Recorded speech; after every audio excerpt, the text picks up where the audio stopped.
Café de la Bourse vous présente l'analyse du leader mondial de l'application mobile de transport par VTC, véhicule de transport avec chauffeur, Uber. Dans cet article, découvrez l'histoire de la société, son secteur, ainsi que ses services principalement liés aux applications mobiles. Nous analyserons ensuite ses éléments financiers dans le cadre de son introduction en bourse, IPO. Enfin, vous découvrirez l'actualité d'Uber et s'il est intéressant ou non d'investir en bourse dans la plateforme VTC. Infographie, date et chiffres clés d'Uber. 91 millions. Nombre d'utilisateurs Uber dans le monde. 11,27 milliards de dollars, chiffre d'affaires 2018. 3,03 milliards de dollars, perte d'exploitation 2018. Mars 2009, date de création d'Uber. Uber, appli mobile VTC qui met en relation les particuliers avec des chauffeurs. Uber Eats, livraison de repas à domicile ou sur le lieu de travail proposé par Uber. Uber,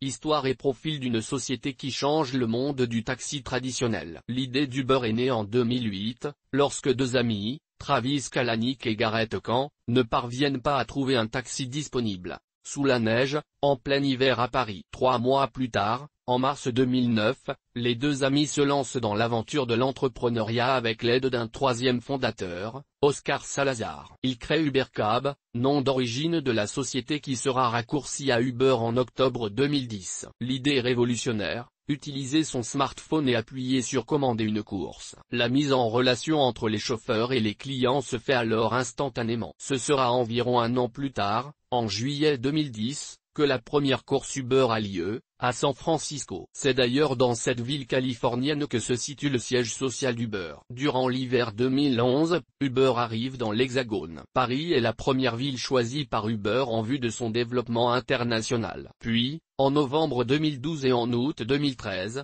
la société s'implante en Australie et à Mexico en Amérique latine. 4 ans après la première course Uber, en avril 2014, l'application est présente dans 100 villes dans le monde. Uber lance un partenariat avec le secrétaire américain à la Défense en septembre 2014 permettant à plus de 50 000 retraités de l'armée d'augmenter leurs revenus en devenant des chauffeurs Uber. Autre date clé pour la société Uber, en avril 2015, le lancement d'Uber Eats, un service de livraison de repas à domicile ou sur les lieux de travail. Un mois plus tard, Uber franchit le seuil d'une présence au sein de 300 villes. Fin 2015, le cumul des courses Uber atteint le milliard. Seulement 6 mois plus tard, ce chiffre atteint les 2 milliards, marquant le développement spectaculaire d'Uber. L'entreprise américaine souhaite profiter des avancées technologiques du véhicule autonome. C'est en septembre 2016, que la première course Uber de ce type a eu lieu dans la ville de Pittsburgh. Un an plus tard, en décembre 2017,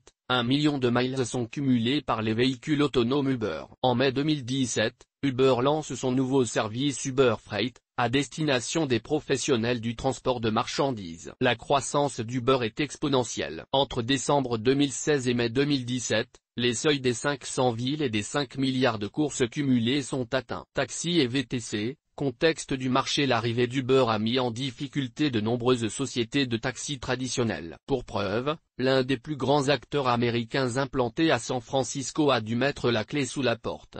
Il s'agit de Yellow Cab. Les plus petites entreprises de taxi ont également été mises en difficulté. La concurrence est quasi impossible sachant qu'il y a encore quelques années, une licence de taxi dans une grande ville américaine pouvait atteindre le million de dollars. D'ailleurs, les banques prêteuses américaines ont également subi de nombreux défauts de paiement en provenance de leurs clients, du fait de cette concurrence émanant d'Uber et d'autres applications mobiles de transport privé. Leurs clients, sociétés de taxi, ne pouvant plus payer leurs échéances. De nombreuses plaintes ont émané pour concurrence déloyale aux États-Unis, mais les tribunaux ont refusé ces dernières. Une décision peu étonnante en considération de la politique ultralibérale des États-Unis. En France, la situation est différente. L'arrivée des applications mobiles de VTC, dont Uber fait partie, ont bien entendu fait une grande concurrence aux sociétés de taxi, surtout en région parisienne. Mais le législateur tente d'en minimiser l'impact. La loi Grand-Guillaume, entrée en vigueur au 1er janvier 2018, doit imposer à tous les chauffeurs de VTC de passer un examen d'aptitude, ainsi qu'un tarif kilométrique minimal réglementé par l'État, afin de réduire la concurrence avec les taxis. En réalité, les réglementations peinent à voir le jour. Les tarifs minimums ne sont pas encore établis et l'ubérisation est toujours source de controverses, notamment celle de l'intérêt premier des plateformes d'applications mobiles au détriment des chauffeurs. Certaines citations indiquent une forme d'exploitation par l'intermédiaire de rémunération des chauffeurs déraisonnable et de commissions pour les plateformes mobiles de VTC trop élevées. Service Uber proposé par l'application mobile Uber, mise en relation de chauffeurs VTC avec les particuliers. Il s'agit de l'application mobile de mise en relation entre les clients et les chauffeurs VTC. La démarche est simple, le passager saisit sa destination et une liste d'informations est à sa disposition telle que la durée de l'attente, le type de véhicule et le prix. Ensuite, le client confirme sa course en appuyant sur commander. De manière instantanée, le chauffeur Uber de proximité reçoit une alerte sur son application et décide ou non d'accepter la course. Une fois la course terminée, il est possible d'attribuer une note au chauffeur et aux passagers. Depuis sa création, Uber a cumulé plus de 10 milliards de courses et en réalise actuellement 15 millions par jour dans le monde. À ce jour, Uber totalise plus de 91 millions d'utilisateurs au sein de 600 villes et 65 pays, et 3 millions de chauffeurs travaillent pour Uber. Le record 2016 du nombre de courses effectuées par un unique chauffeur Uber est de 2357. Les profils des chauffeurs Uber sont des hommes à 86%, âgés de plus de 51 ans à 54%. Uber Eats, service de livraison de repas à domicile. C'est l'application permettant la livraison de repas à domicile ou sur le lieu de travail. Uber Eats est présente dans 300 villes, dans 35 pays. Aux États-Unis, plus de 60% des restaurants sont partenaires d'Uber Eats. Généralement, les chauffeurs Uber Eats livrent à vélo ou en scooter. Uber Eats est le service de livraison de repas le plus rapide aux États-Unis et dans de nombreux pays. Uber Freight, du VTC au transport de marchandises. Uber Freight fonctionne selon le même principe qu'Uber,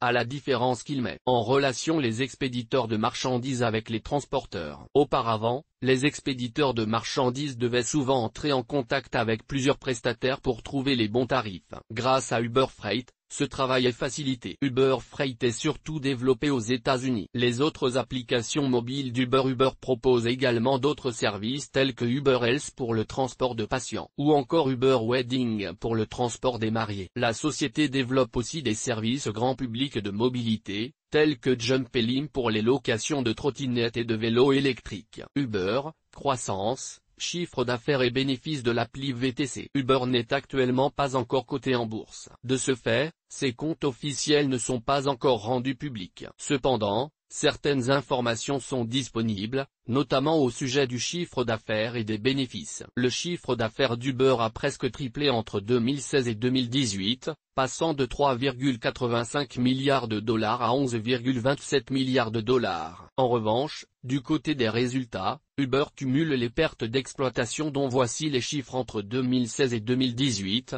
2016, perte d'exploitation de 3,02 milliards de dollars. 2017.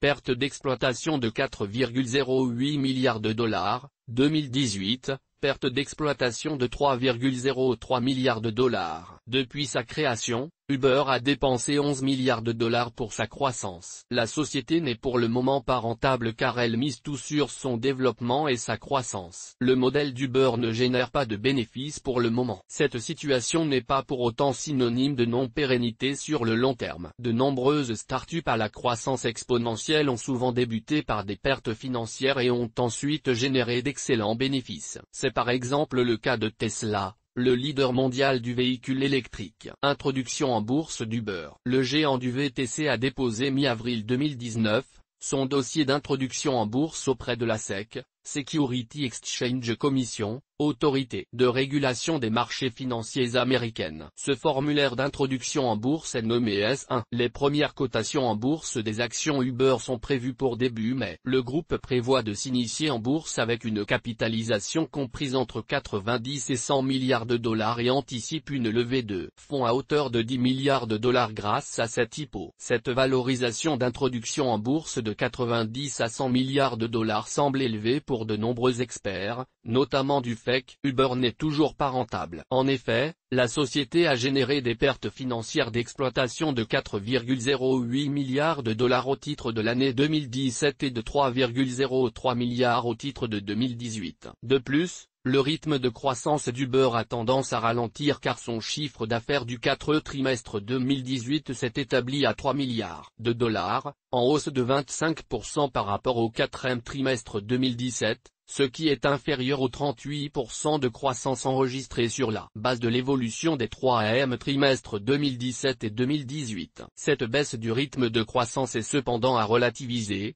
La croissance du chiffre d'affaires d'Uber reste excellente, plus 43% au titre de l'année 2018, de quoi faire rougir bon nombre de sociétés. Le principal souci d'Uber est donc son incapacité à générer des bénéfices, bien que ce soit le cas de nombreuses startups lors de leur phase de croissance, notamment dans les secteurs du web ou de la technologie. Le grand défi d'Uber sera donc de présenter de meilleurs résultats à long terme pour continuer à bénéficier de l'accompagnement de ses actionnaires. Côté nombre d'utilisateurs Uber, leur nombre est porté à 91 millions au titre du 4e trimestre 2018, en hausse de plus 35% en comparaison avec le 4e trimestre 2017. Uber a enregistré 1,49 milliard de voyages par l'intermédiaire de ses applications lors du 4e trimestre 2018, soit presque 6 milliards de voyages annuels, sur base du 4e trimestre 2018. Ce chiffre de 6 milliards de voyages se rapproche du nombre total de la population mondiale, entre 7,6 et 7,7 milliards. La branche Uber Eats de services de livraison de repas représente actuellement 18% du chiffre d'affaires d'Uber. À noter que Lyft, le principal concurrent d'Uber, s'est introduit en bourse le lundi 1 avril 2019 avec un départ plutôt mitigé car, partant d'un cours d'IPO de 72 $, le cours de Lyft a clôturé à 69 $ et 1 cent lors de sa première journée de cotation, soit un repli de 4,15% par rapport à son cours d'introduction. Au 23 avril 2019,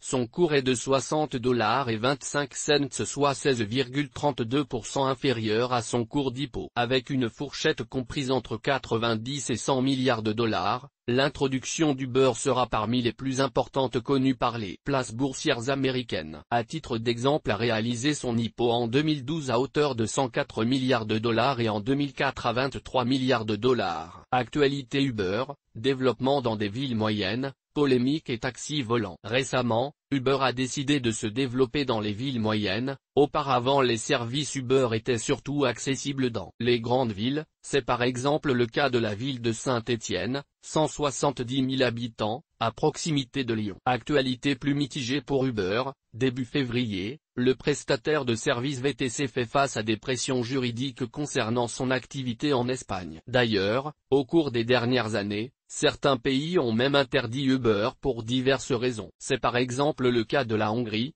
de la Bulgarie, du Danemark ou encore de certains territoires en Australie. Dans un futur très proche, 2020, Uber prévoit le lancement de taxis volants électriques, d'une capacité maximale de 5 personnes, baptisé Bell Nexus. Le prototype a été présenté le 7 janvier au Consumer Electronics Show. Faut-il investir en bourse dans Uber? Il est difficile de recommander une société en situation de perte financière régulière. Nous optons donc actuellement pour le non. Les investisseurs potentiellement intéressés par Uber pourront suivre les résultats trimestriels de la société afin de suivre si oui ou non le groupe sera capable de devenir rentable dans le futur. Dans ce cas, il pourrait être judicieux de s'intéresser à Uber comme valeur de croissance. En effet, la direction de la société indique qu'Uber s'adresse actuellement à seulement 1% de son marché potentiel. Si cette anticipation est correcte et que la société poursuit sa croissance combinée à une capacité à générer des bénéfices, le cours de bourse d'Uber pourrait alors connaître une phase de forte croissance. D'autant plus qu'Uber mise fortement dans la R&D, recherche et développement, notamment concernant le véhicule autonome. En effet, la société a déjà dépensé presque un demi-milliard de dollars en R&D, 457 millions de dollars, dans ces technologies de pointe. Il est possible que ces dépenses en R&D puissent permettre à Uber de devenir rentable. Toutes nos informations sont par nature, génériques. Elles ne tiennent pas compte de votre situation personnelle et ne constituent en aucune façon des recommandations personnalisées en vue de la réalisation de transactions et ne peuvent être assimilées à une prestation de conseil en investissement financier, ni à une incitation quelconque à acheter ou vendre des instruments financiers. Le lecteur est seul responsable de l'utilisation de l'information fournie, sans qu'aucun recours contre la société éditrice de Café de la Bourse, comme ne soit possible. La responsabilité de la société éditrice de Café de la Bourse, comme ne pourra en aucun cas être engagée en cas d'erreur, d'omission ou d'investissement inopportun.